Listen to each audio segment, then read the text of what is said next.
Indian food के बिना हमारा कल्चर अधूरा है। घर का वो मसालेदार खाना, रोटी सब्जी दाल चावल, पर वो सच में हेल्दी है या हम हेल्थ के नाम पर कॉम्प्रोमाइज करते आ रहे हैं? आज हम बात करेंगे कि कैसे अपने देसी खाने को एकदम 10 on 10 बना सकते हैं हेल्थ और न्यूट्रिशन के मामले में। इंडियन घर का खाना दुनिया के हेल्दीएस्ट कुजीन्स में से एक है और ये बात साइंस भी मानती है। Harvard school of public health के एक स्टडी के हिसाब से home cooked meals are more nutritious than eating out. Yes, और हमारे इंडियन स्टेपल्स में ऑलरेडी काफ़ी चीज़ें हैं, जैसे दाल प्रोटीन पैक्ड होती है, सब्जियां full of vitamins and fibre होती हैं, स्पाइसेस जैसे हल्दी जो एक एंटी इन्फ्लेमेटरी एजेंट है, और सबसे बड़ी चीज़ हमारे घर की रोटी, वो भी घी वाली, होल ग्रेन का परफेक्ट एग्जाम्पल है। लेकिन दोस्तों, हमारे खाने में कुछ गैप्स भी हैं जो आज हम फिल करेंगे। अब बात करते हैं कुछ कॉमन मिस्टेक्स की जो हमारे घर के खाने में कभी कभी कम हेल्दी बना सकती हैं। सबसे पहला है ऑयल ओवरलोड। हम सब जानते हैं कि तड़का बिना खाना अधूरा लगता है, लेकिन ज़्यादा तेल यूज़ करना एक बड़ी गलती है।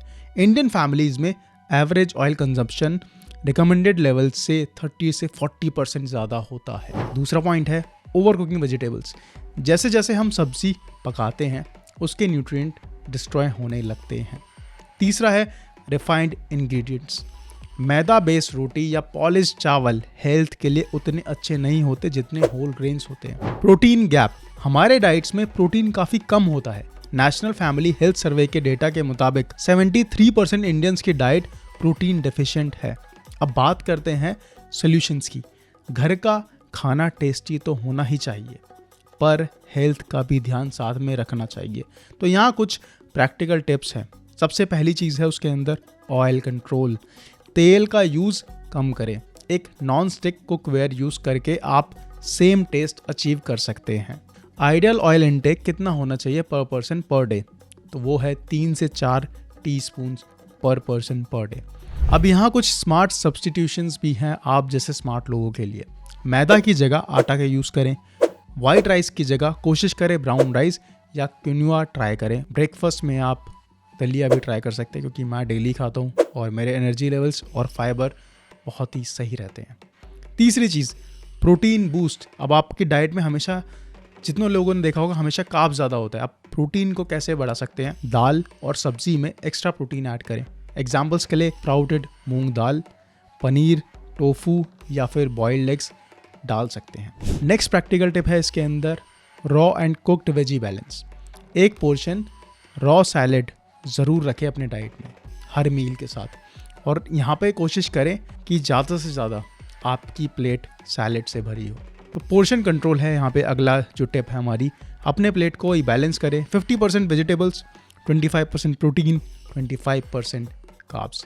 इससे शुरुआत करें और धीरे धीरे करके इस चीज़ को बढ़ाएं। Cut down on sugar. ये तो आपने आजकल बहुत ही ज़्यादा कॉमन हो गया है, शुगर कट डाउन करो, शुगर कट डाउन करो। इसमें शुगर डाला है। लेकिन बहुत सारे लोग क्या करते हैं कि भाई खाने के बाद कुछ मीठा हो जाए, उस मीठे को कुछ दिनों के लिए मना करके देखो, और वो भी नहीं होता तो देसी मिठाइयाँ जैसे हलवा और खीर में जैगरी या डेट्स का यूज़ कर सकते हैं instead of refined sugar, that is white sugar. एक और इम्पॉर्टेंट बात जो हम ऑफन इग्नोर करते हैं, रीकुक्ड या रीहीटेड फूड। आखिर ये हेल्थ के लिए इतना बुरा क्यों है? साइंस ये कहती है कि कुछ फूड्स जैसे पालक, एग्स और चिकन दोबारा गर्म करने पर हार्मफुल कंपाउंड्स बनाते हैं। न्यूट्रिएंट्स लॉस भी होता है अगर आप इसको रीहीट करते हैं। हर बार गर्म करने पर खाने के एसेंशियल विटामिन्स डिग्रेड होने लग जाते हैं। तो ऑफिस में आपने देखा होगा बहुत सारे लोग माइक्रोवेव करवा देते हैं, बहुत सारी चीज़ें करा देते हैं, बट वो बिल्कुल हेल्थ के लिए सही नहीं होता। आई नो खाना गर्म टेस्टी लगता है, बट ठंडा खाना आपको टेस्टी लगवाना पड़ेगा, क्योंकि आपकी जो टंग है उसको आप ही कंट्रोल कर सकते हो, और ये टंग आपको बहुत ही अनइवन जगह पे जाने से आपको बचा सकती है। बचा हुआ खाना है तो उसे कोल्ड सैलेड या रैप की तरह रीयूज़ करें instead of reheating. Remember, fresh खाओगे तो फ्रेश दिखेगा। हमारे खाने में एक और बड़ी कमी है माइक्रो न्यूट्रिएंट्स, जैसे कि विटामिन डी, कैल्शियम और ओमेगा 3 फैटी एसिड्स। कैसे फुल करें ये gaps? Here is how. Calcium sources के लिए डेयरी प्रोडक्ट्स लाइक दही और पनीर, तो ये सब तो कॉमन ही है, लेकिन आप इसके अंदर सेसमे सीड्स, तिल जो होते हैं हमारे, और लीफी ग्रीन्स, पालक हो गया, मेथी हो गई, ये भी इंक्लूड करें। ओमेगा 3 के लिए अगर आप नॉन वेजिटेरियन हैं तो फैटी फिश जैसे सैल्मन या मैकरल ले। वेजिटेरियंस में फ्लेक्स सीड्स, चिया सीड्स और वॉलनट्स, ये चीज़ें ऐड करें और आपके हेयर के लिए भी बहुत अच्छी चीज़ है ये। विटामिन डी, सन एक्सपोजर के साथ फोर्टिफाइड फूड जैसे कि फोर्टिफाइड मिल्क या ऑरेंज जूस भी इंक्लूड कर सकते हैं आप। और एक और बात जो हम भूल जाते हैं वो है ट्रेडिशनल फर्मेंटेड फूड्स जैसे कि इडली, डोसा और दही। ये ना सिर्फ टेस्टी होते हैं पर प्रोबायोटिक्स से भरपूर होते हैं जो गट हेल्थ इंप्रूव करते हैं। और हमारे एंसेस्टर्स एक और चीज़ फॉलो करते थे, सीजनल ईटिंग, मतलब कि मौसम के हिसाब से सब्जी और फल खाना सिर्फ फ्रेश और टेस्टी होता है, जैसे सर्दी के टाइम में गाजर का हलवा या गर्मियों में आम। एक हेल्दी डाइट का एक छोटा सा पावरफुल सीक्रेट है माइंडफुल ईटिंग। जब हम बिना डिस्ट्रैक्शन के अच्छे से चबा चबा के खाना खाते हैं तो डाइजेशन बेटर होता है और ओवर ईटिंग नहीं होती।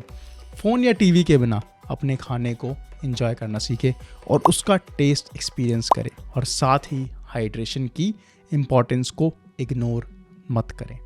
हर दिन 8 से 10 ग्लास पानी, ये तो हर वीडियो में आप उठा के देख लो, मैं हर जगह बोलता हूँ कि 8 से 10 ग्लास पानी ज़रूर पिएं, लेकिन मील्स के बीच में या इमीडिएटली पानी पीने से अवॉइड करें क्योंकि ये डाइजेशन को इम्पैक्ट कर सकता है।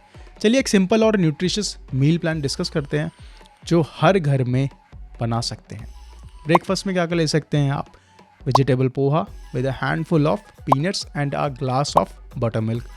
यहाँ पे आप दलिया भी ऐड कर सकते हैं, और जो मैं ऐड करता हूँ मैं अपने लिए बता देता हूँ। मैं दलिया और उसके अंदर 1 ग्लास दूध और साथ में हैंडफुल ऑफ पीनट्स और जितने भी आपके सुपर फूड्स हैं इसको आप इंक्लूड कर सकते हैं, ड्राई फ्रूट सॉरी। लंच में ब्राउन राइस, दाल तड़का विद लेस ऑयल, सब्जी and a bowl of cucumber, tomato salad, ये सारी चीज़ें ऐड कर सकते हैं। स्नैक्स में रोस्टेड चना और मखाना with green tea. I know ये कहने में तो बहुत इजी लग रहा है, बट जब आप इन चीज़ों को धीरे धीरे करके इम्प्लीमेंट करोगे ना, तब आपको समझ आएगा कि अभी तक आप क्या कर रहे थे और अब आप यहाँ से क्या क्या चेंज कर सकते हैं।